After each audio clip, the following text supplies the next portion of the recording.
भाव बचाते हुए अपने एक छोटे से बेटे का सभी सुनेंगे और साथ में बोलने का प्रयास करेंगे। करेंगे आज परियोषण प्यारे आए हैं, मोहनीत से हमें जगाने आए हैं। करेंगे आज परियोषण प्यारे आए हैं, मोहनीत से हमें जगाने आए हैं। शुभ पुण्य कमाई करके हमने जो दर्शन पाया, शुभ पुण्य कमाई करके हमने जो दर्शन पाया, कुछ इससे लाभ उठाया या यूं ही व्यर्थ कमाया, जगाने आए हैं। आज परियोषण प्यारे आए हैं, आज परियोषण प्यारे आए हैं, मोहनीत से हमें जगाने आए हैं।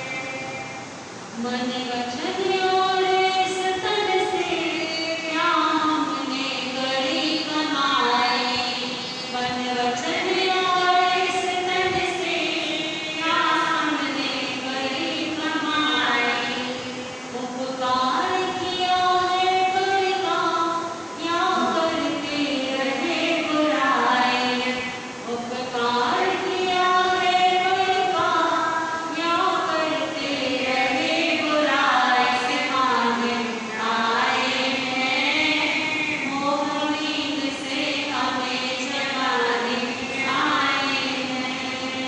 पर आज परियोषण प्यारे आए हैं, मोहनीत से हमें जगाने आए हैं।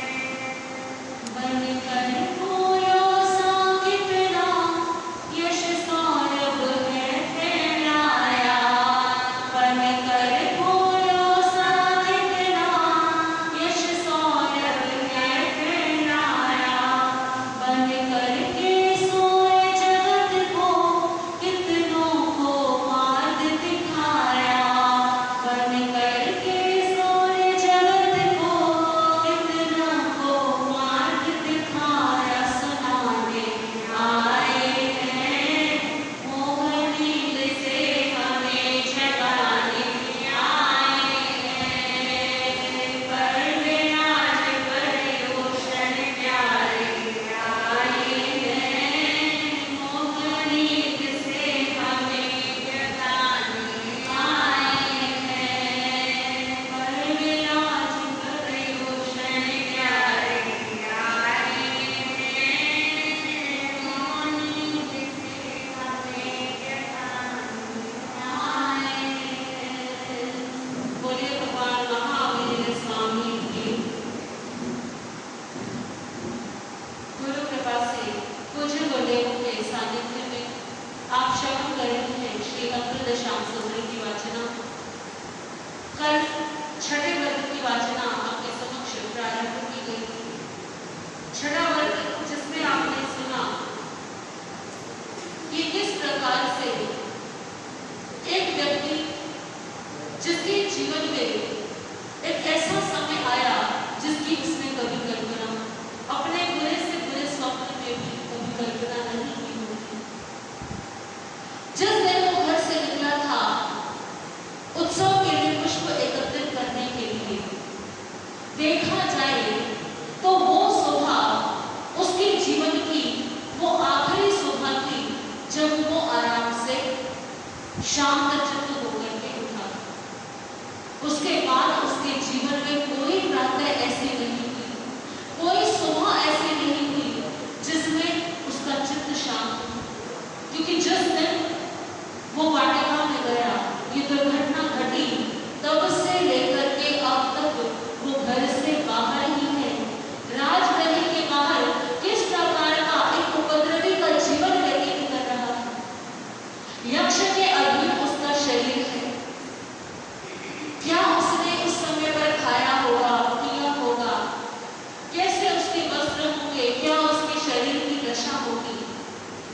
जान कल्पना कर सकते हैं। और अब जब यक्ष ने उसके शरीर का त्याग कर दिया, जब यक्ष ने उसके शरीर को छोड़ दिया है, तो अब सुदर्शन श्रावक का संग मिला, जीवन की दिशा बदली। अपने घर लौटने की बजाय वो प्रभु महावीर के पास पहुंचा, प्रभु के पास जाकर के धर्म श्रवण किया। समझ में आया कि आत्म कल्याण करने के लिए कर्मों को काटना जरूरी, और कर्मों को काटने के लिए आत्म आलोचना करना जरूरी, आत्म आलोचना करना और तपस्या करना जरूरी है। क्या चिंतन किया होगा अर्जुन वाली ने कि मैं अब घर जाकर के करूंगा, कहां जाऊंगा, पत्नी भी रही नहीं, घर में कोई और है नहीं, परिवार में, नगर में चला गया तो राज में ही नगर के जो निवासी हैं उनकी घृणा का पात्र भी, क्योंकि सब तो यही कहेंगे कि मैंने उनके परिवार वालों को, रिश्तेदारों को, इतने लोगों को मार डाला। ये सब से अर्जुन भयभीत नहीं है। ऐसा नहीं कि उसने राजभय से डर करके या लोगों के भय से डर करके भगवान महावीर के चरणों में रहना स्वीकार किया, ऐसा नहीं। अपितु मन में ग्लानि के भाव है कि जब ऐसा सब कहेंगे तो मैं कैसे उनका सामना करूंगा, क्योंकि कहीं ना कहीं ये सत्य है कि मेरे कारण उनके परिवार वालों की, उनके संबंधियों की मृत्यु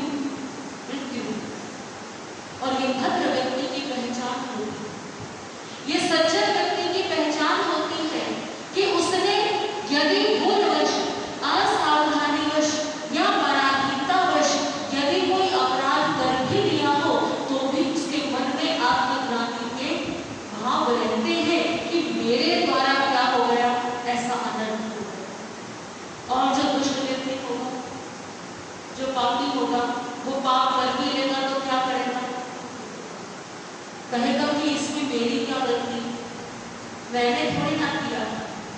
तो जिनका मन स्वच्छ होता है, सरल होता है, ऐसा व्यक्ति जो है वो अपने द्वारा असावधानी में किए गए अपराध को भी बहुत बड़ा मानता है और उसकी आलोचना, प्रायश्चित भी वो करने का प्रयास करता है।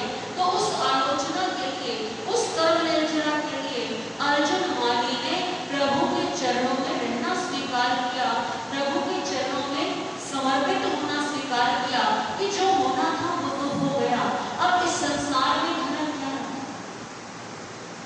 तो जो अपराध हुए हैं मुझसे, जो भूले हुए हैं मुझसे, क्यों ना मैं उनकी आलोचना कर लूं, आत्म कल्याण कर लूं।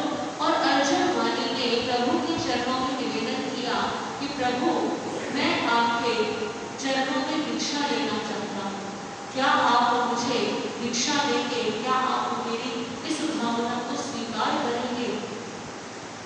भगवान महावीर ने कहा जैसा तुम्हें सुख हो वैसा। ये उस समय की कितनी बड़ी घटना रही हो। ऐसा नहीं है कि बहुत आसान था, तीर्थंकरों के लिए सरल है, क्योंकि तीर्थंकर मान, सम्मान, अपमान, किसी की निंदा, प्रशंसा, इन सब भावों से मुक्त होते, परंतु धर्म संघ के लिए, भगवान महावीर के शिष्यों के लिए, गणधरों के लिए, जो और साधु साध्वी जी हैं, जो छलबस्त अवस्था में है, जो अभी कषायों से मुक्त नहीं हो पाई है, उन सब के लिए अर्जुन माली को अर्जुन अणगार के रूप में स्वीकार करना क्या इतना आसान रहा। और केवल साधु साध्वी ही क्यों, जो जैन धर्मानुयायी हैं, तीर्थंकर के अनुयायी हैं, जो श्रावक श्राविका हैं, उनके मन में भी कितने प्रश्न आए होंगे, क्योंकि ऐसा तो नहीं कि दोबारा कुछ कर दोबारा इसके अंदर यक्ष प्रवेश कर जाए, फिर से कुछ उपद्रव हो जाए, कौन सा मजा। कितनी सारी बातें न जाने कितने कितने लोगों के मन में आई, लेकिन प्रभुवीर जो है संसार को नहीं देखते, वो तो भावों को। प्रभु महावीर सर्वज्ञ है, वो जानते हैं कि ये अर्जुन माने, ये अर्जुन अनगार बन करके कितनी जल्दी जो है ये मोक्ष में चला जाए। लोगों को कहने दो जो कहते, लोगों को सोचने दो जो सोचते। रघुवीर ने केवल और केवल अर्जुन के बारे में सोचा, उसके भावों के बारे में सोचा और उसे दीक्षा प्रदान कर दी। कहना से अर्जुन ने माना राय समस्त भगवान महावीर से अंगे को सोचा है सब हट सके केवल प्रयासी सदा में रखते निगंता पाव्यान जाव मुखे की आवाज से देवान किया। कहना से अर्जुन ने माना राय तुरंत में किसी भाव को अब कोई सही है बच्चे मुझे प्रयोग करे करे जाओ हटकाने जाओ भी करे। कहना से अर्जुन ने हटकाने जाओ से दिल सब मुंडे जाओ हो गई है कम चेक दिल सब समना भगवान महावीर ने कपईने जाव शिवाय छटम छटेना आणि किती जण तव कमेना आपण भावी माणस भेटते ने गंटू अरे यार वो अभिगम अगर ही अभिनेता जाव शिवाय जाव करे। अर्जुन माली ने भगवान के आदेश को सुनकर के ईशान कोण की ओर गया, स्वयं अपने हाथों से अपना पंचमुष्टि युद्ध किया। साधु के 5 महाव्रत जो है प्रभु महावीर से ग्रहण किए और अब अर्जुन मानने से अर्जुन अणगार बन गया। अर्जुन अणगार भगवान को वंदन नमस्कार करके जीवन पर्यंत बेले बेले की प्रार्थना करने का उसने संकल्प लिया कि हे प्रभु मैं आत्म आलोचना तो करूंगा ही, परंतु उसके साथ साथ जब तक मैं जीवित रहूंगा। बेले बेले प्रार्थना करना अलग बात है और जीवन पर्यंत बेले बेले प्रार्थना करने का नियम लेना। जीवन पर्यंत बेले बेले प्रार्थना का अर्थ है कि जब तक मेरा जीवन है मैं बेले बेले प्रार्थना करूंगा, यानी कभी भी बीच में ऐसा नहीं होगा कि बेला करके जो है एक दिन का प्रार्थना नहीं किया, मैंने क्या कर लिया उसे बढ़ा लिया। यानी कि कितनी उत्कृष्ट तपस्या, क्योंकि जीवन में ये शरीर है हमारा औदारिक शरीर, हड्डी रक्त मांस मज्जा से मिलकर के बना है। इसमें रोग भी आ सकते हैं, चोट भी लग सकती है, बहुत सारी प्रतिकूल परिस्थितियां भी आ सकती हैं।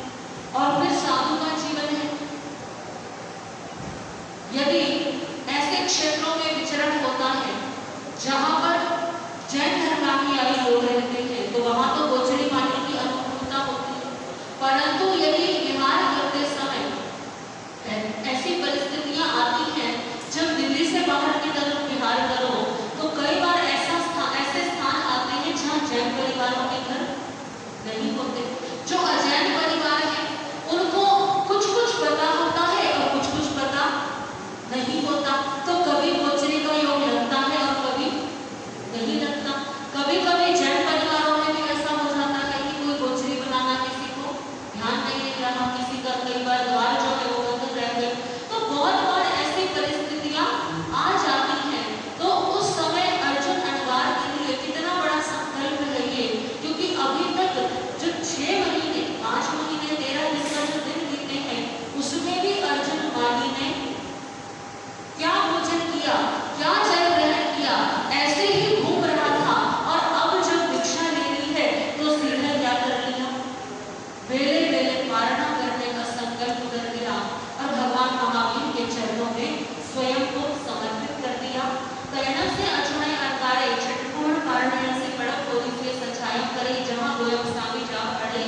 कहना का अर्जुन अणगारा रायगी नरे उचित जाव अडवाने बहवे क्यों यह पुलिसा ये डर रहा है महिला ये जवाना के उपयासी इवेना ने किया मारे खाया मारे भगनी मारे बच मारे बुद्ध मारे दुया मारे सुहा मारे इवेना में अन्न यरे सयन संबंधी परियाने मारिये टिकटू अपे गया अपो सेती अपे गया निरंती निरंती प्रसन्नी गरीबी सजती कार्य।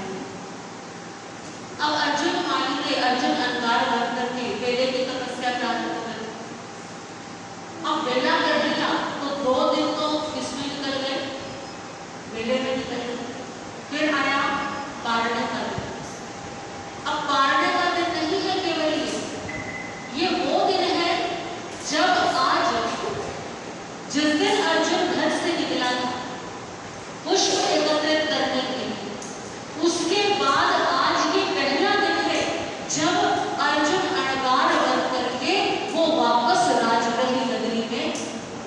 जाने वाले।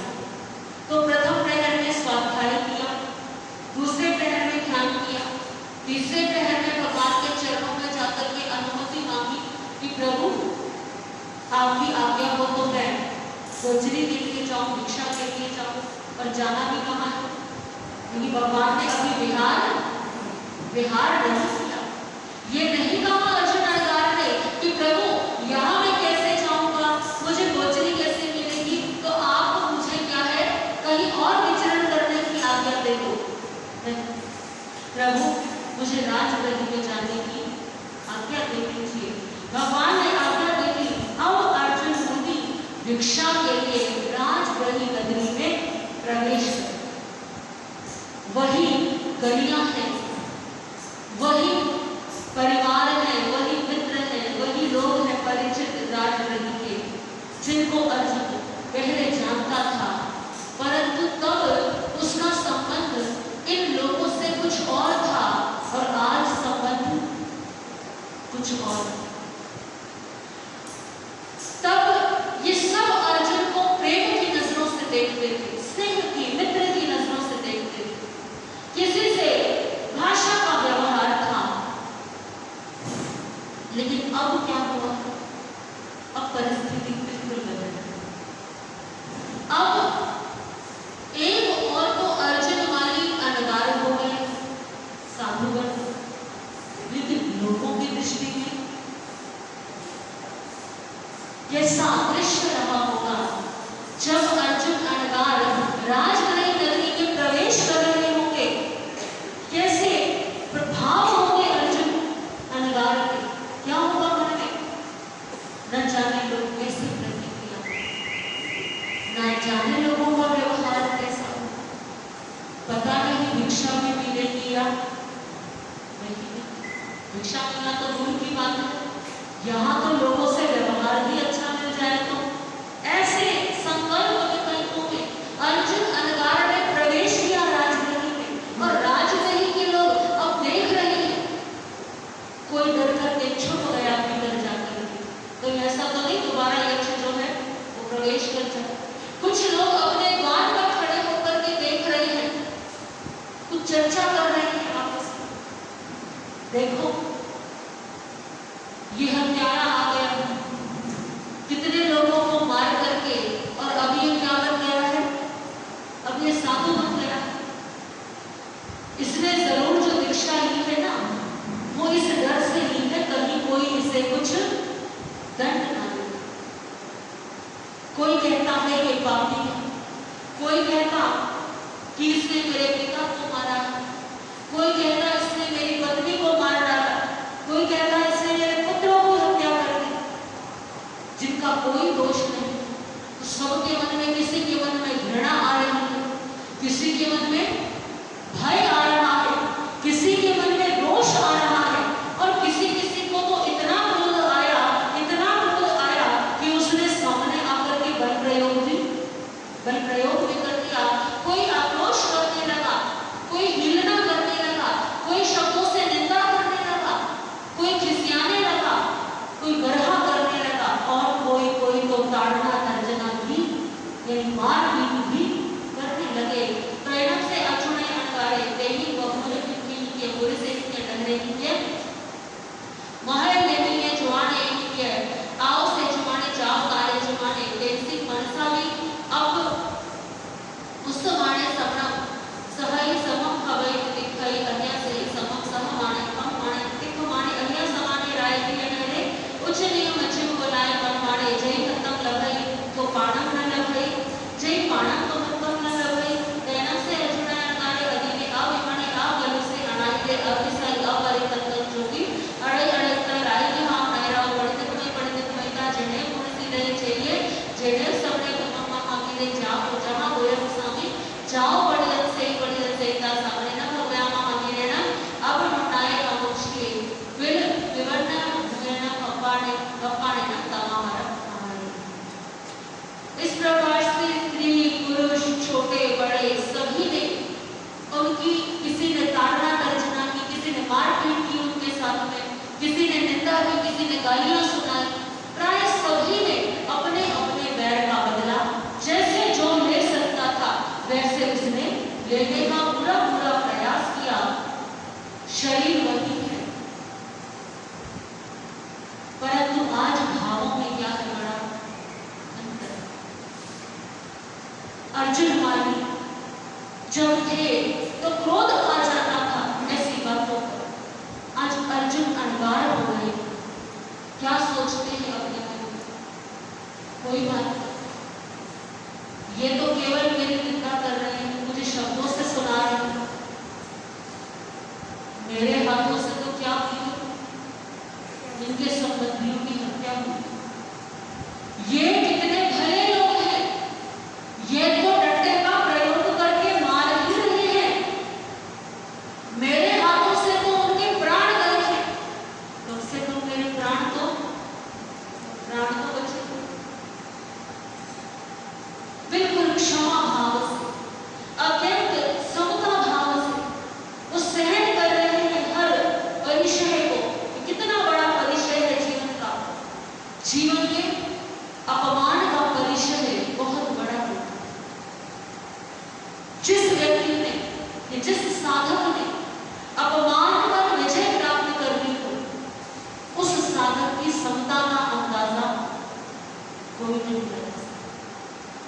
जब जीवन में सबका सम्मान मिलता है, सहयोग मिलता है, तब परिश्रम को सहन करना फिर भी कुछ सरल है। पर जीवन में जब चारों ओर से निंदा सुनने को मिल रही, कटु वचन सुनने को मिल रहे, अपमान सुनने को मिल रहा, तो ये अपमान के भाव ये कोई तभी जो है इनको संभाव से सहन कर सकता है जब मन में उत्कृष्ट समता की भावना। और हमारी साधना क्या है जय करें? समता की आराधना की तो हमारी साधना है। सामायिक की साधना क्या है? समता की आराधना की सामायिक। अनेक परिचय एक साधक के लिए सरल है, भूख का परिचय, प्यास का परिचय, गर्मी का परिचय, सर्दी का परिचय, परंतु जब जगत निंदा कर रहा हो, अपमान कर रहा हो, तब इस परिचय को सहन कर। जब जीवन में कभी ऐसा प्रसंग आए कि कहीं अपमान होता हो, घोर अपमान होता हो, तो याद करिएगा अर्जुन अनगार कितने समभाव से उन्होंने उस अपमान को सहन। और जहां ऐसा अपमान मिल रहा वहां गोचरी मानी, जहां प्रेम के कुछ शब्द नहीं मिल रहे, जहां साधु के लिए किसी के मन में ये भाव नहीं आ रहा कि चलो कोई बात नहीं, जैसे भी है अब तो क्या बन गए, ये साधु बन गए हैं, तो वहां गोचरी मानी क्या। लेकिन फिर भी कोई व्यक्ति ऐसा मिल जाता, सोचता अब दरवाजे पर आ ही गया है ये, तो कुछ ना कुछ तो चलो जो बच्चा पूछा घर में पड़ा हुआ है, हम फेंकते ही क्या कर देते हैं इसको, क्योंकि चाहे देश ही ले रखा है, लेकिन साधु तो भावना से नहीं, कैसे भावों से, ऐसे घृणा के भावों से।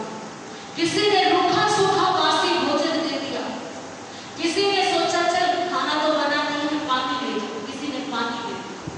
तो भगवान फरमाते हैं आदि श्री सुधर्मा स्वामी कि कभी यदि गोचरी मिल जाए, रूखा सूखा कुछ भोजन मिल जाए तो पानी नहीं मिलता, और पानी मिल जाए तो भोजन नहीं मिलता।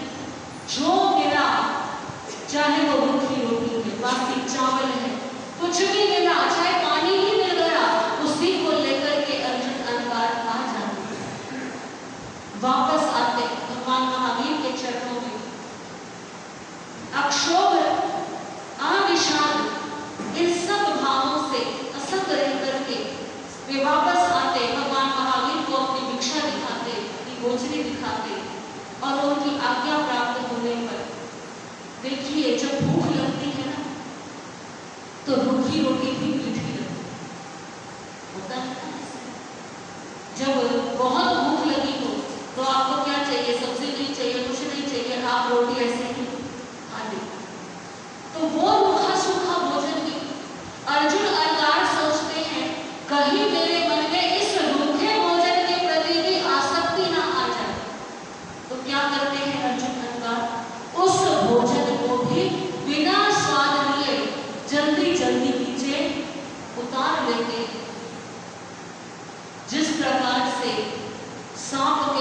टेढ़ा मेढ़ा लहरा करके चले, जब बिल में घुसता है तो सीधा सीधा होकर के घुसता है। तो अर्जुन अनगार उस रूखे सूखे भोजन को भी ऐसे ही जल्दी जल्दी बिना स्वाद लिए उसे ग्रहण कर लेते थे कि ये शरीर चलाने के लिए क्या है, बस जरूरी है। और यही कारण है कि 12 प्रकार के तत्व में भिक्षाचरी को भी तप कहा। निर्जरा के 12 भेद, जो तप के 12 भेद, कभी समय होगा विस्तार से चर्चा करेंगे। लेकिन इन 12 तप में, इन 12 कर्म निर्जरा के जो साधन है उनमें भिक्षाचरी भी क्या है, एक तप है। क्योंकि भिक्षा जब लेकर के आते हैं, जब आहार लेकर के आते हैं, कोई सम्मान से भी आहार लहराता है, कोई बिना भावना के भी बिना मन के भी लहरा देता है, और कई बार ऐसा होता है कि आहार नहीं मिला, तो ऐसे समय में समता भाव रखने से भी साधक क्या करता है, कर्मों की निर्जरा करता है। तो अर्जुन अणगार ने उस भिक्षाचर्य में पहले पहले करना तप है। पारना भी क्या हो गया, क्योंकि राजधानी जा रही है, परिषद सेट कर रहे हैं, वो भी एक कर्म निर्जरा है। और जो भिक्षा लेकर के आ रहे हैं उसे भी हम तपस्या ही मान लेंगे। ऐसी उत्कृष्ट तपस्या करते हुए उस संयम का निर्वाह करने लगे। कर्णक समय पूर्वक महावीर अन्या गया ड्राइवी हां मेरा पढ़ेगी तुम्हें का बन जयमणि विहारम नहीं करे तैनम से अर्जुन अणगारे तेनम ओरायणा विवेणा प्रयत्नेन पकहियेण महानुभवेन तव कप्पेण मपाणा भाविमाणे बहु पुण्य छ मासे सामान्य बहियागम पाउनै अदमाफिया संदेहनाय अपाणा जुसे केसन बताई मनसनाय छने छने का जस छाए गिरे जाओ सकते। ऐसी उत्कृष्ट तपस्या अर्जुन अणगार करते रहे और करते करते 6 माह का समय बीत गया। उन 6 माह में अर्जुन मुनि ने वेले वेले पालना करते हुए इस प्रधान तप में अपनी आत्मा को निज आनंद में रमाते रहे। अर्जुन अणगार की तपस्या की श्रेष्ठता, अर्जुन अणगार की तपस्या की उत्कृष्टता इस बात से सिद्ध होती है कि उन्होंने जो अनंत अनंत जन्मों के कर्म थे और जो यक्ष के अधीन शरीर जब हुआ तो उसमें भी कर्म का बंधन हुआ, तो वो सभी कर्म जो है वो 6 महीने में ही क्या कर डाले। ऐसा नहीं इसी भाव के जन्म इस भाव में हमसे काटे नहीं जा रहे, लेकिन अर्जुन अणगार ने उस जन्म के और पूर्व के सभी जन्मों के जितने भी कर्म थे वो सारे के सारे कर्म क्या कर दिए, सारे के सारे कर्म कर दिए। कितना उत्कृष्ट जीवन रहा होगा। भगवान महावीर के चरणों में समर्पण हो तो ऐसा हो, तपस्या हो तो ऐसी हो, समता की आराधना हो तो ऐसी हो। अर्जुन अणगार के तप की अनुमोदना करते हुए सभी साथ बोलेंगे। अर्जुन मुनि ने तप का वो सूर्य उगाया था। अर्जुन मुनि ने तप का वो सूर्य उगाया था। साधना से कर्मों के सागर को सुखाया था। साधना से कर्मों के सागर को महावीर के चरणों में सारा जीवन देकर मेरे तप का आजीवन प्रण लेकर तलवार की धार पे चल उस प्रण को निभाया था। तलवार की धार पे चल उस प्रण को निभाया था। जब पार न लेने को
सोना भी तप है, क्योंकि जब व्यक्ति निद्रा की गोद में जाता है तो पूरे दिन की जो घटनाएं होती थी वो क्या होती थी, याद आती है।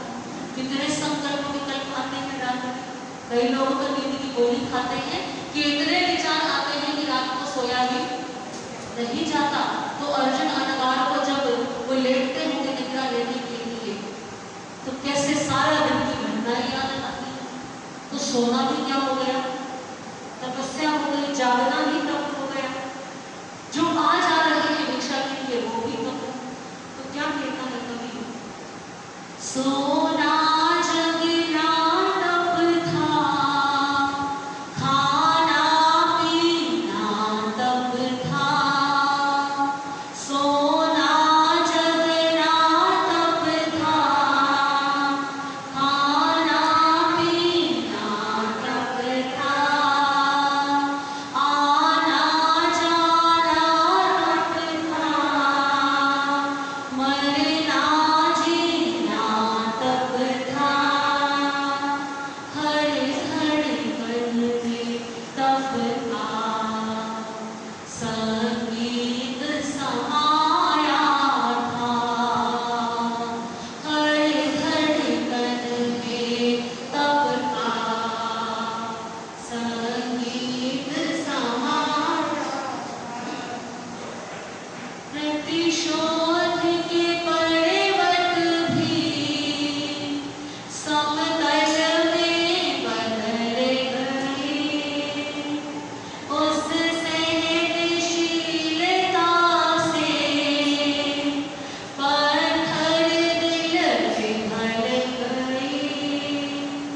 यूं क्षमा याचना का आचरण सिखाया था। यूं क्षमा याचना का आचरण सिखाया था। जन्मों में भोगने थे जो भी पापों के फल, उन्हें एक जन्म में ही अर्जुन ने किया निष्फल। पल पल महावीरता को जी करके दिखाया था। पल पल महावीरता को जी करके दिखाया था। साधना से कर्मों के सागर को सुखाया था। साधना से कर्मों के सागर को सुखाया। 6 माह बीते, अर्जुन अंधकार ने इतनी उत्कृष्ट तपस्या कर ली कि अपने अंतिम समय को जान करके 15 दिनों का संधारा किया। 15 दिनों का संधारा करके भगवान फरमाते हैं कि इन 6 महीनों में ही अर्जुन ने अपने संपूर्ण घरगाती कर्मों का क्षय कर डाला। 15 दिनों का संधारा किया और अंतिम श्वासोच्छ्वास के साथ केवल ज्ञान केवल दर्शन को प्राप्त करके वे सिद्ध बुद्ध और मुक्त हो गए। बोलिए महान क्षमा आराधक अर्जुन अनगार की, महाक्षमा आराधक अर्जुन अनगार की, महाक्षमा आराधक अर्जुन अनगार की। उठेवो चौकस अजयन सेवम खलु जपु देन कारण तेन समय में राय भी रहे। थोड़ी सी देर चाहिए तो तरफ सेनियर आया पास में नाम कहा भाई परिवर से जहां मकाई 16 स्वासा पर या हुई बड़े से एवं खेमे भी कहा गई। नगरम कागती नहीं 16 स्वासा पर या हुई बड़े बगै से एवं भीगे भी कहा गई।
वाणिया गांव के निवासी सुदर्शन और पूर्ण भद्र गाथामती का वर्णन आता है। इन्होंने दीक्षा लेकर के 5 वर्ष का चारित्र पालन किया और अंतिम समय में विपुलगिरी पर्वत पर संधारा लेकर के मोक्ष को जा पहुंचे। 12वें और 13वें अध्याय में श्रावस्ती नगरी के निवासी सुमनभद्र और सुप्रतिष्ठ नामक गाथामती ने दीक्षा धारण की। सुमनभद्र आदि मुनि ने अनेकों वर्षों तक चारित्र पालन किया। सुप्रतिष्ठ मुनि ने 27 वर्ष तक चारित्र पालन किया और ये दोनों भी अपने अपने अंतिम समय में विपुलगिरी पर्वत पर संधारा नगर में मुक्ति में गए। 14वें अध्याय में राजगृही नगरी के निवासी वेद नामक गाथामती का उल्लेख है। उन्होंने भी दीक्षा धारण की, अनेक वर्षों तक चारित्र का पालन किया और अंतिम समय में विपुलगिरी पर्वत पर संधारा लेकर मोक्षधाम हो गए। इस प्रकार से निजम्बू छठे वर्ग के 14 अध्यायों का सार रूप में मैंने वर्णन तुम्हें सुनाया है। उखेवा पत्रस अध्ययन से एवं वरासी एवं खलुजम्बू देवं कारणम देवं समय उल्लास करे सिरिवणे उच्चारणे कथना उल्लास करे विजय नाम राया होता तैनं तसैनं विजय सरनो सिरि नाम देवी होता बन्नो तसनं विजय सरनो ते सिरिये देवीये अतै अई होते नाम कुमारे होता सुकुमारे तैनं कारणम देवं समय भव्य महावीर जाओ सिरिवणे विहरे तैनं कारणम देवं समय सण सबको महावीर से चिठे वासी इंद्रमुनि जहां भरतीय जाओ उल्लास करे रहे जाओ कुछ जाओ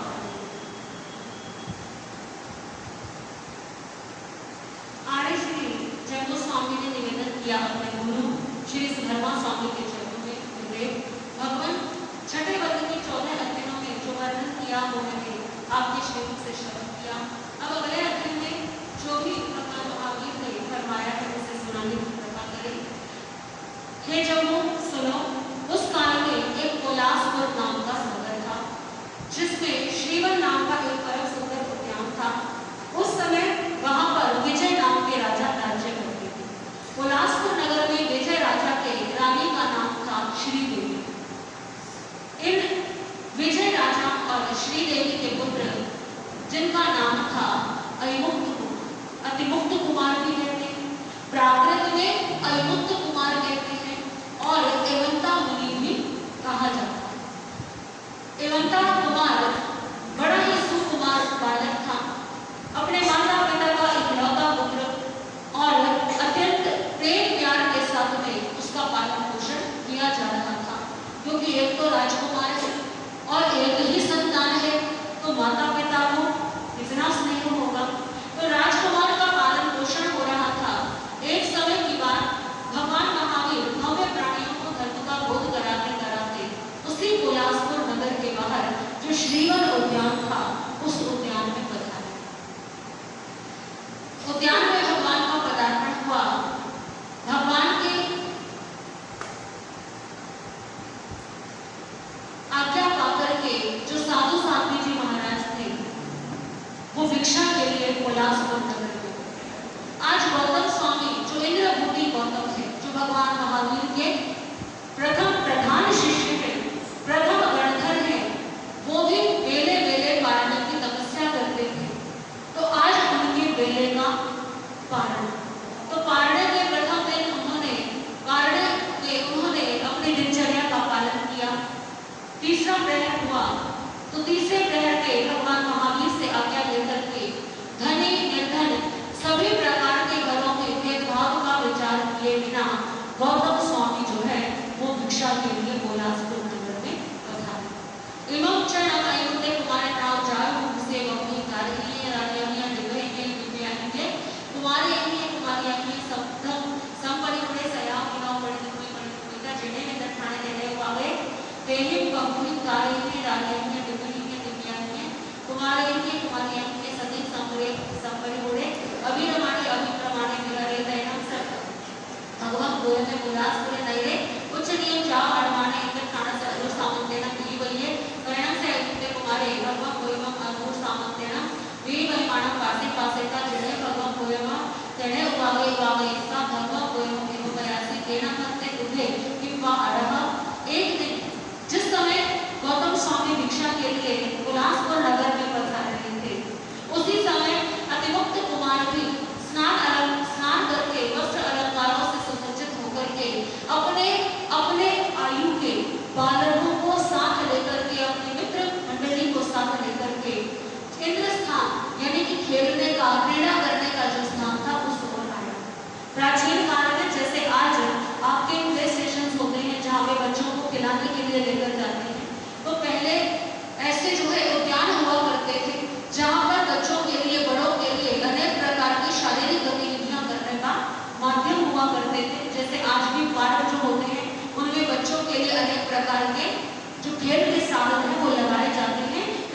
बच्चे आकर्षित हो इनकी ओर और वो यहाँ पर आकर के अपनी शारीरिक गतिविधि करे, खेले।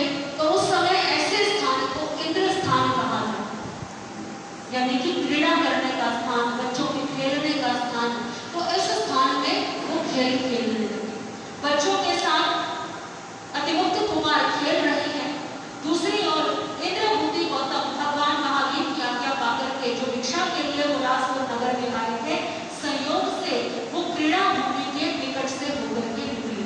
यानी कि बच्चे खेल रहे हैं, राजकुमार खेल रहा है और गौतम स्वामी का उधर से गुजरना हो गया, निकलना हो गया। देखा दूर से उस दिव्य तपोधारी को, तेजस्वी गौतम स्वामी को अतिमुक्त हुआ। मन में सहज जिज्ञासा जागी, ये कौन है? आज से पहले तो मैंने इनको कभी भी नहीं देखा। तो अपने खेल को छोड़ करके अतिमुक्त कुमार गौतम स्वामी के पास पहुंच गए, ये जानने के लिए कि आप कौन हो, कहाँ जा रहे हो, क्या करते हो। तैरम अवम कोई उत्तम कुमार के मुमरासी अहमन देवानुया समना निगंथा प्रिया समिया जाओ अवयारे उचित नी जाओ आरामो तैरम उत्ते कुमारे भगव कोई एवं वयासी है नमते तुते जाना अहम तुम एकम तवा वमई कट्टु भगव कोय तंदुलिए यदि जनेता जेने सही है देने वाले तैरम साथी देवी भगव कोय के जमाना पासी पासे का हट तुक आसरा मक्थे उठेता जेने भगव कोय में देने वाला भगव कोय के कुतो अरेना करे करेगा अपने से कोटिता नमसे का मिलेना असर पान खाएगा साइलेना बड़ी लाभी जाओ। गौतम स्वामी से प्रश्न पूछने लगे अतिमुक्त कुमार निकट आकर के, आप कौन? गौतम स्वामी ने देखा प्रश्न पूछने वाला कौन है? एक छोटा सा बालक है जिसकी आयु 8 या 9 वर्ष की। गौतम स्वामी कितने बड़े? 4 ज्ञान के धारी थे, अनेक लब्धियों के स्वामी थे, कितने बड़े धर्म संघ के वो प्रथम गणधर है, भगवान महावीर के अंतेवासी प्रमुख शिष्य है। प्रश्न पूछने वाला कितना छोटा बालक है और उत्तर देने वाला कितने बड़े पद पर। परंतु गौतम स्वामी ने ये नहीं सोचा कि कोई छोटा सा बच्चा पूछ रहा है तो ऐसे ही कुछ भी बोल करके और आगे बढ़ा जाए। उस छोटे से बालक के चित्त की सरलता को देखा कि खेल को छोड़ करके, खेल बच्चों को कितना प्रिय हो। बच्चे जब खेल में लीन होते हैं तो उन्हें ना भूख लगती है ना, लेकिन खेल को छोड़ करके किसके पास आ गया? पूछने के लिए आ गया। गौतम स्वामी ने बड़े प्रेम से कहा, हम साधु कौन होता है? मुझे तो नहीं पता ये साधु कौन होता है। हम 5 महाव्रतधारी, 5 समय की ब्रह्मचर्य का पालन करने वाले श्रवण निर्ग्रंथ हैं। विस्तार से थोड़ा बताया कि हम अहिंसा का पालन करते हैं, सत्य बोलते हैं, ब्रह्मचर्य अपरिग्रह का पालन करते हैं। अब यहाँ किस लिए आए? मैं भिक्षा के लिए आई। समझ गया क्या चाहिए इन्हें? भोजन चाहिए, पानी चाहिए, खाने पीने की चीजें चाहिए। भोजन पानी चाहिए, कोई बात नहीं, भिक्षा चाहिए, चलिए मेरे साथ, मैं क्या दिलवाऊंगा आपको? भिक्षा दिलवाऊंगा।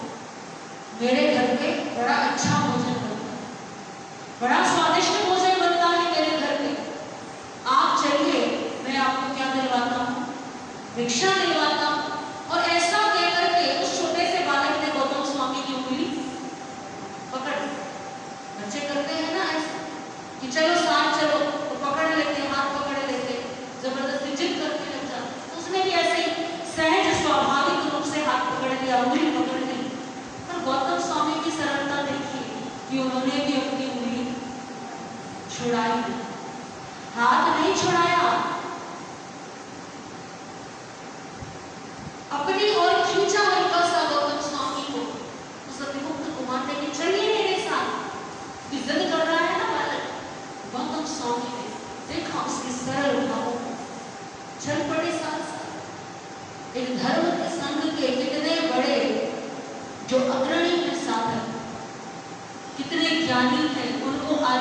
8 वर्ष का बालक अपनी इच्छा से काम लेकर जा रहा है, अपने घर लेकर जा रहा है, और गौतम स्वामी कितनी सरलता से साथ साथ चल रहे हैं। ये दृश्य कितना मधुर रहा होगा, कितना सरल रहा होगा। एक कवि ने कल्पना की है, क्या कहते हैं अतिमुक्त कुमार, साथ चलो हे गौतम स्वामी, साथ चलो हे गौतम स्वामी। और चलते चलते ऐसा तो है कि बच्चों की तो आदत होती है बात करते, बच्चे कभी भी चुप बोलना पड़ता है उनको कि थोड़ी देर के लिए क्या हो जाओ, चुप हो जाओ, हमारे भी कानों को क्या मिले, थोड़ा आराम मिले। तो बच्चे तो बातें करते हैं, पूछते रहते हैं, कुछ ना कुछ बताते रहते हैं। तो क्या कहते हैं अतिमुक्त कुमार कि मैंने तो सुना था, मैंने तो सोचा था जितने भी साधु होते हैं, जोगी होते हैं, बड़े कठोर होते हैं, क्योंकि वो किसी से बात नहीं करते, किसी के प्रश्न का उत्तर नहीं देते, हमेशा बहुत गंभीर रहते हैं। ऐसी बहुत सारी धारणाएं होती हैं, बड़ों के मन में भी होती हैं, बच्चों के मन में भी होती हैं। बच्चे सरल होते हैं तो बच्चे कह देते हैं, और बड़े कहते नहीं हैं। तो अनुमान है ये कवि का, कैसे भाव आए होंगे मन में अतिमुक्त कुमार के।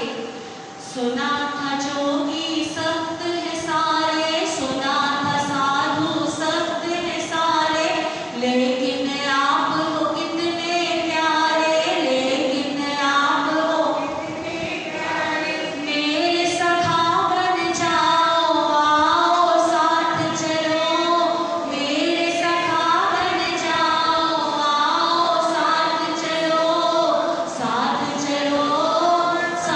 चलो हे गौतम स्वामी। आपके दर्शन जब पाएगी, आपके दर्शन जब पाएगी, मेरी माँ खुश हो जाएगी, मेरी माँ खुश हो जाएगी। उसका हृदय खिलाओ, आओ साथ चलो, उसका हृदय खिलाओ, आओ साथ चलो, गौतम स्वामी साथ चलो। आपको भिक्षा चलो दिलाओ, आपको भिक्षा चलो दिलाओ, अपने घर की राह दिखाओ, अपने घर की राह दिखाओ।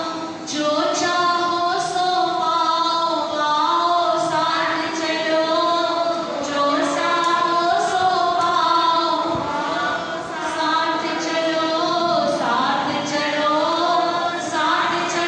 हे गौतम स्वामी। अब बीच में अतिमुक्त कुमार सोचने लगे, कहीं ऐसा ना हो कि परेशान हो जाए और बीच में ही वापस लौट जाए। तो प्रलोभन भी देते हैं अतिमुक्त कुमार, जैसे बच्चों को बड़े प्रलोभन देते हैं, बच्चे भी क्या देते हैं, बच्चों बड़ों को देते हैं ना, आपके घरों में तो बच्चे हैं छोटे छोटे, आपको भी देते हैं ना, ऐसे नहीं होगा, हम ऐसे कर देंगे, तो वो भी प्रलोभन देता है। आपको तंग ना होने दूंगा, आपको तंग ना होने दूंगा, सारे खेल खिलौने दूंगा, सारे खेल खिलौने दूंगा। उंगली मुझे थमाओ, आओ साथ चलो, उंगली मुझे थमाओ, आओ साथ चलो। मुझसे उंगली नहीं छुड़ाना, मुझसे उंगली नहीं छुड़ाना। आप भी मुझको राह दिखाना, आप भी मुझको राह दिखाना। कदम से कदम मिलाओ, आओ साथ चलो, कदम से कदम मिलाओ, आओ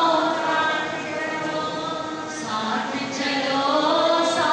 चलो हे गौतम स्वामी। बाल स्वयं बाल चेष्टाएं भी करता है, आप बालक से कितनी गंभीरता की उम्मीद कर सकते। तो इन्हीं ऐसे ही सरल भावों से, अपने बाल भावों से अतिमुक्त कुमार गौतम स्वामी को उंगली पकड़ करके अपने घर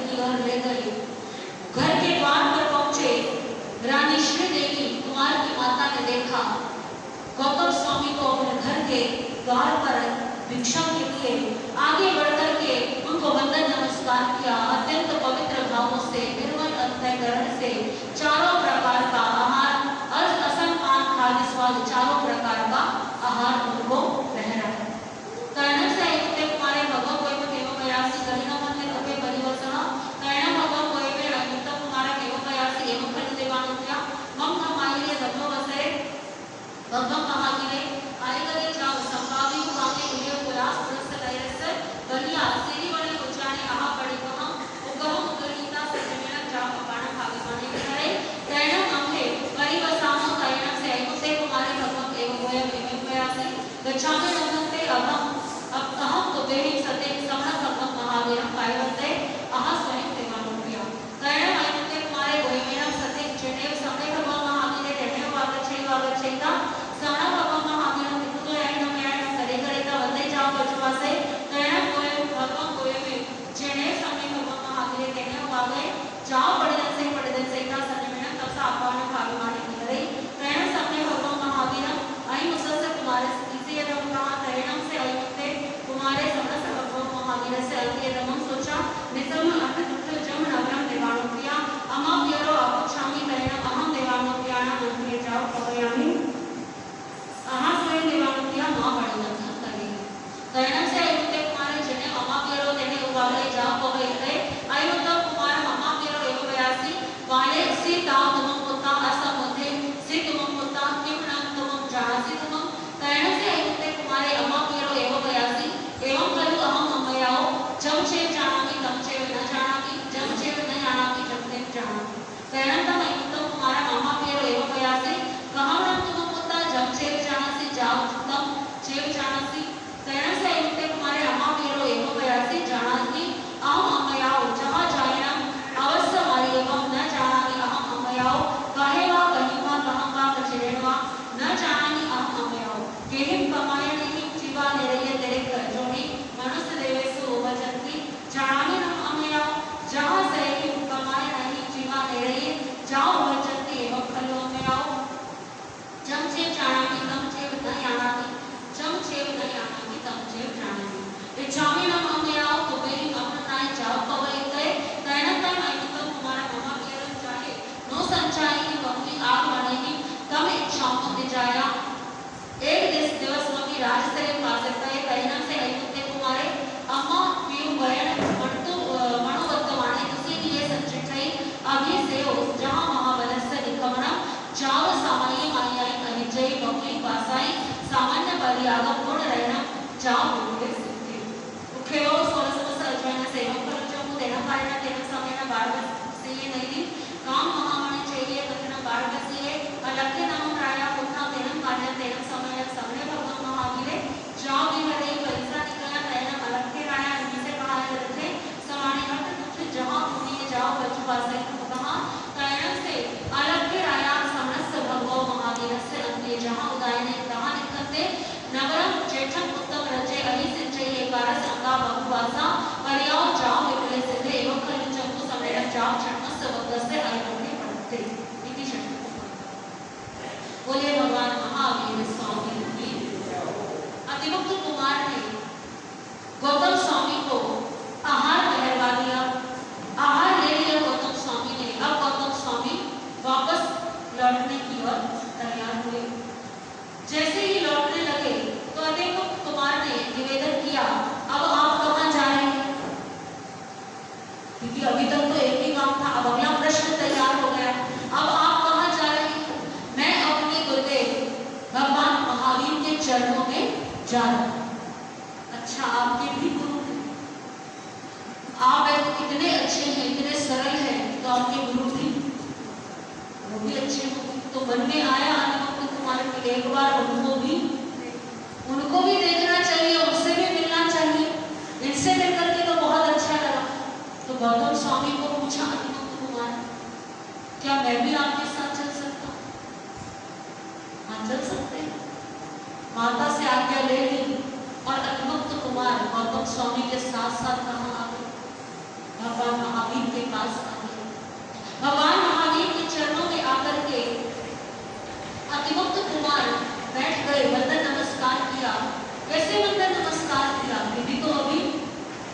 हार्दिक तो जैसे गौतम स्वामी ने अपने नमस्कार किया तो गौतम स्वामी को देख करके वही उन्होंने भी क्या कर दिया, ऐसे ही वंदन कर दिया।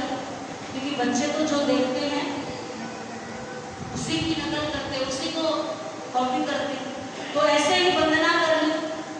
अब गौतम स्वामी अपने भगवान महावीर को आहार दिखाया, उनकी आज्ञा लेकर के वो तो अपने पालने के लिए चले गए। अतिमुक्त कुमार अब भगवान महावीर के सामने बैठे। एक और धर्म संघ के नायक, संसार के सर्वोच्च पद पर, विश्व के सर्वोच्च पद पर आसीन तीर्थंकर प्रभु महावीर, और उनके सामने कौन बैठा? एक छोटा बालक। भगवान ने आयु को नहीं देखा, किसको देखा? भावों को देखा, भवितव्यता को देखा, जो आने वाले समय में घटित हो सकता है उसको देखा। देखा सरल आत्मा, भव्य जीव है, चरम शरीर है, लेकिन इसी भाव में क्या जाएगा? मोक्ष जाएगा। और भगवान महावीर ने उस बालक को धर्म का उपदेश दिया। कितनी बड़ी बात! ये नहीं सोचा कि मैं तो तीर्थंकर इतना बड़ा और ये बैठा, ये क्या समझेगा बालक? नहीं, उस बालक को जैसे उसकी बुद्धि, जैसे उसकी आयु, जैसे उसकी समझ, उसके अनुसार प्रभु ने धर्म का उपदेश दिया।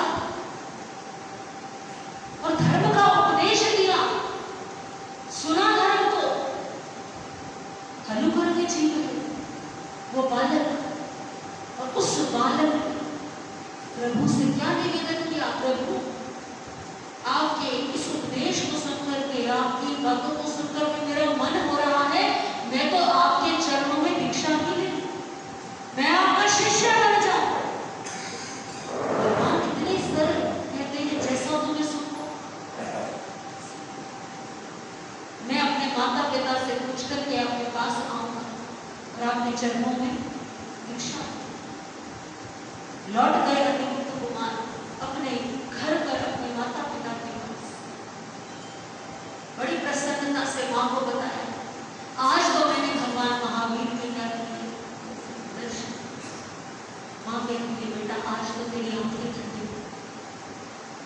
माँ, मैंने उनकी वाणी भी सुनी, आपको पता है उन्होंने मुझे उपदेश भी सुनाया।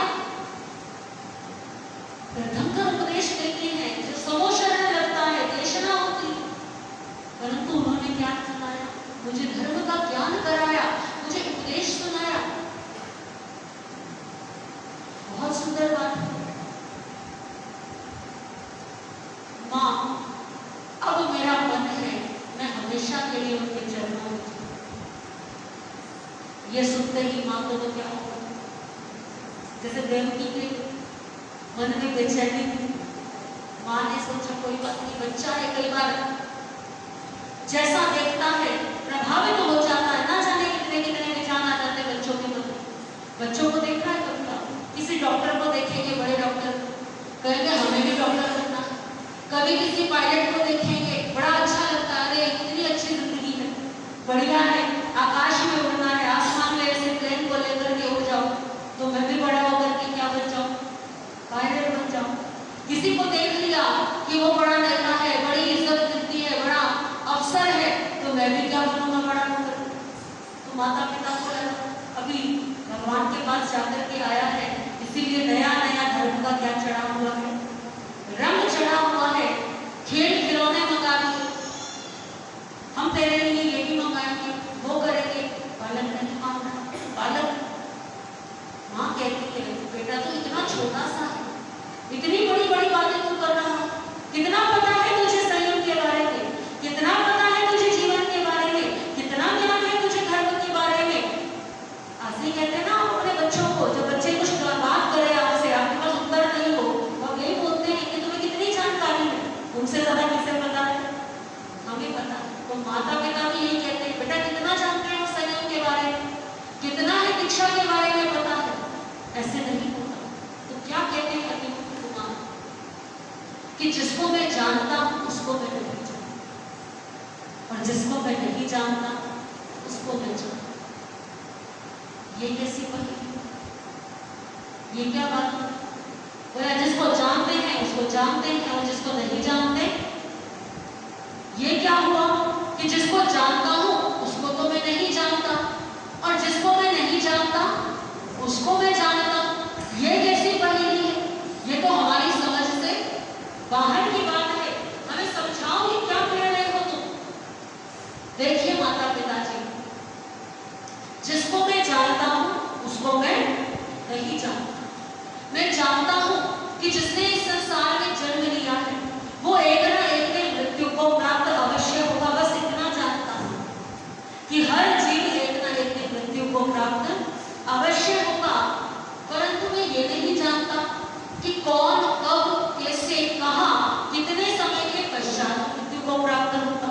इसलिए मैंने क्या कहा कि जिसको मैं जानता हूं उसको मैं नहीं जानता, जिसको मैं नहीं जानता उसको मैं जानता हूं। मैं नहीं जानता कि किन कर्मों के द्वारा जीव नरक में जाता है, किन कर्मों के द्वारा जीव स्वर्ग में जाता है, तिर्यंच गति में जाता है, मोक्ष में जाता है, मुझे नहीं मालूम। लेकिन मुझे इतना मालूम है कि जिसके जैसे कर्म होते हैं उसी के अनुसार वो उस गति में जाता है।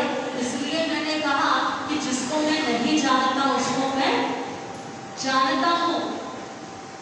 माता पिता समझ गए, तर्क से तो इसे हराना बेकार।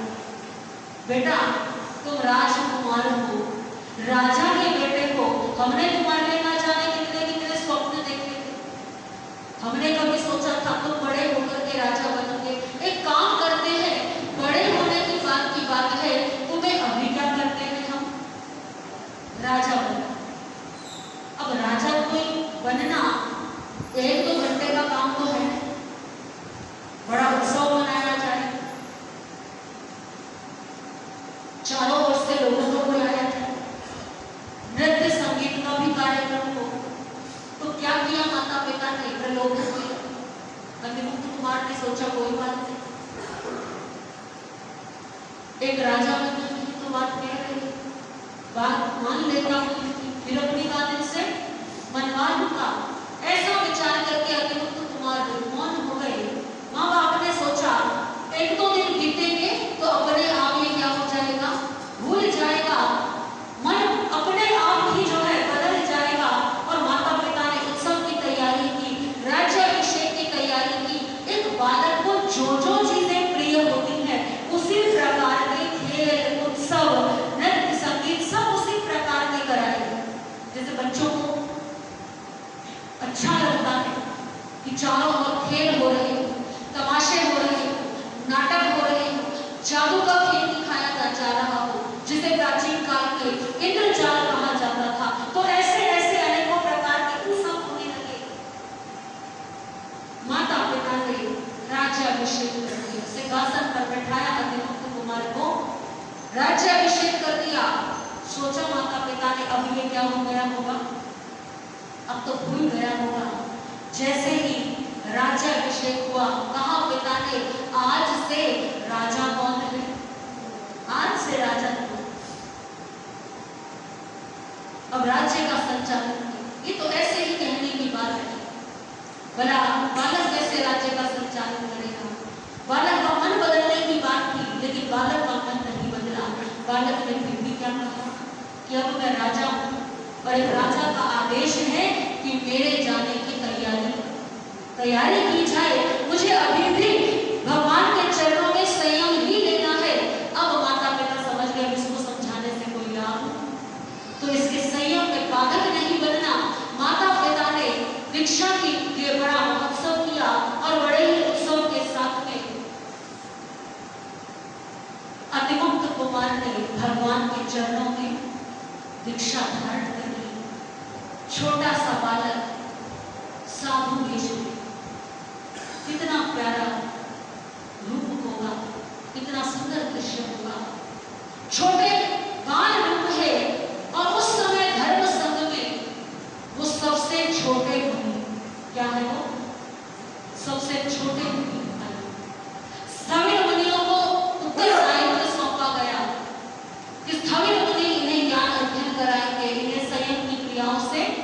परिचित कराने लगे।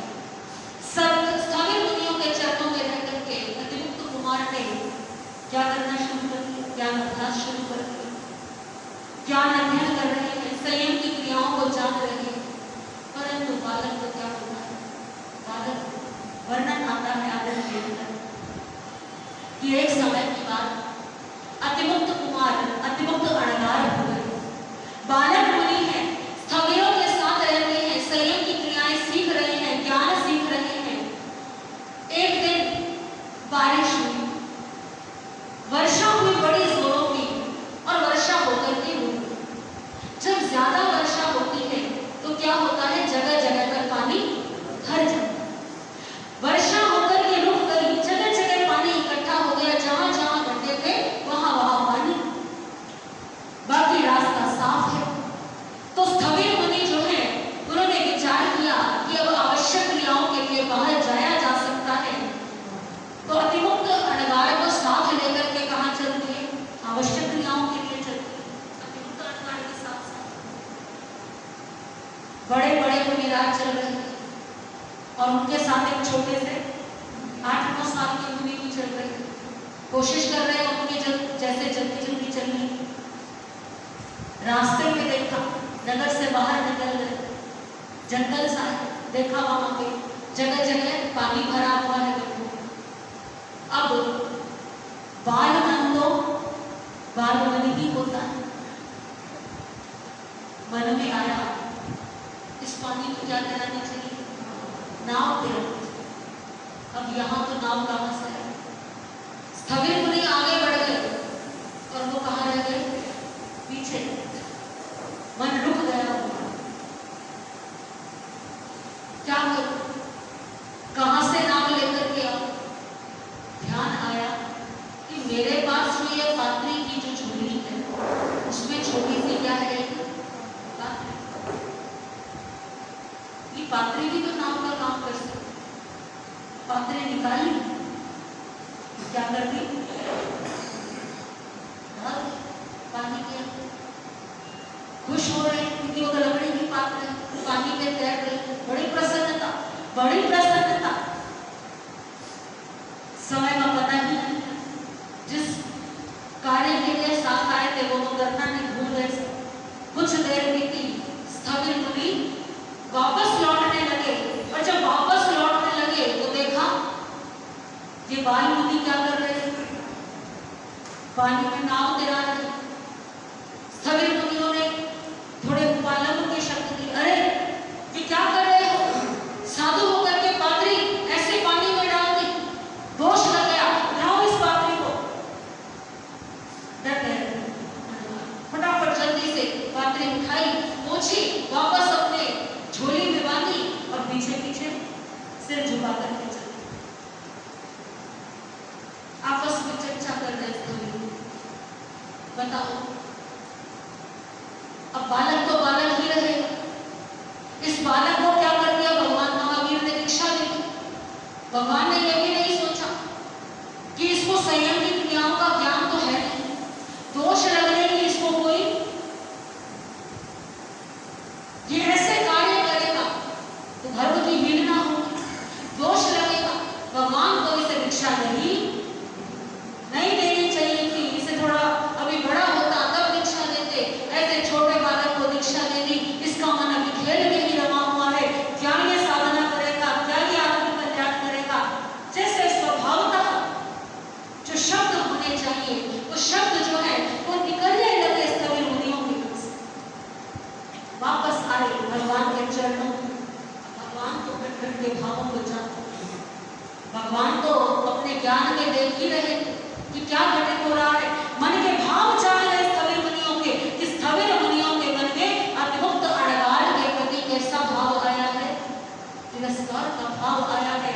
तो प्रभु महावीर उन स्थविर मुनियों से कहते हैं, ये जो अतिमुक्त अणगार है ये आयु में छोटा है, परंतु ये चरम शरीर है। इसी भाव में मोक्ष जाएगा। अभी इसने ज्ञान बन में जो ये कार्य किया है, इसके पीछे भी भाव क्या थे? भाव कुछ और थे। तो इसकी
चल ही नहीं सकती। जैसे गड्ढों में पानी है ऐसे हर दिल में हो दया। जैसे गड्ढों में पानी है ऐसे हर दिल में हो दया। करना हो तो समझो सारा जग इस दुख को भूल गया। करना हो तो समझो सारा जग हर दुख को भूल गया। जब तब की बूंदें बरसाओ, जब तब की बूंदें बरसाओ, प्रभु की बात बताती मेरी नाव चली लहराती मेरी नाव चली लहराती। अब नाव चल रही है और उसमें हिचकोले ना लगे तो ऐसा कैसे हो सकता है? माँ का आंचल छोड़ आए अतिमुक्त अणगार, लेकिन अब माँ की याद नहीं आई, क्योंकि अतिमुक्त अणगार ने जो जीवन में माँ का स्थान था वो भगवान को दे दिया। क्या कहते हैं अतिमुक्त अणगार? हिचकोले क्यों लगते इसमें जो आनंद हिलोर हो। हिचकोले क्यों लगते इसमें जो आनंद हिलोर हो। जैसे ममता की बाहों में झूमे और विभोर हो। जैसे ममता की बाहों में झूमे और विभोर हो। भक्ति गीत के स्वर लहरों से, भक्ति गीत के स्वर लहरों से मुक्ति तराना गाती मेरी नाव चली लहराती मेरी नाव चली लहराती। अतिमुक्त अणगार को ये ध्यान है कि ये संयम कोई बच्चों का खेल नहीं। ये संयम बड़ा उत्कृष्ट मार्ग है। ये तो प्रभु का उपकार है जो मेरे जैसे छोटे से बच्चे को भी उन्होंने क्या दे दिया? संयम का मार्ग दे दिया। जिस नौका से बड़े बड़ों ने भव सागर को पार किया। जिस नौका से बड़े बड़ों ने भव सागर को पार किया। तेरे प्रभु ने मुझको उसमें बिठला कर उपकार किया। मेरे प्रभु ने उस नौका को मुझे बिठला उपकार किया। मजे मजे में खेल खेल में, देखिए संयम का मार्ग क्या कहते हैं? सब बड़ा कठिन है, बड़ा कठोर है, बड़ा मुश्किल है। इस पर चलना तलवार की ढाल पर चलने के समान है। परंतु जिसे संयम में रस आ जाए उसके लिए इससे आनंद का भाव और कोई नहीं है। अतिमुक्त कुमार अतिमुक्त अणगार को आनंद आ रहा है और उस आनंद में वो क्या कहते हैं? मजे मजे में खेल खेल में, मजे मजे में खेल खेल में आगे बढ़ती जाती मेरी नाव चली लहराती मेरी नाव चली लहराती। सभी साथ मिलकर के बोलेंगे मेरी नाव चली लहराती मेरी नाव चली लहराती मेरी नाव चली लहराती। इसी खेल में, इसी आनंद में, ऐसे ही सरल भावों से जैसा भगवान महावीर ने फरमाया था, अतिमुक्त अणगार ने भी स्थविर मुनियों के पास रह करके, भगवान महावीर के चरणों में रह करके धीरे धीरे समाई से लेकर के 11 अंकों तक का संपूर्ण मंथन किया। संपूर्ण उन्होंने उत्कृष्ट संयम का पालन किया। गुण रत्न संवत्सर आदि अनेकों प्रकार की तपस्याएं की, अनेकों वर्षों तक चारित्र का पालन किया और अंतिम समय में विपुल गिरी पर्वत पर संहारा लेकर के वे मोक्ष धाम में जा विराजे। बोले काल स्वभावी सरल बना अतिमुक्त अणगार की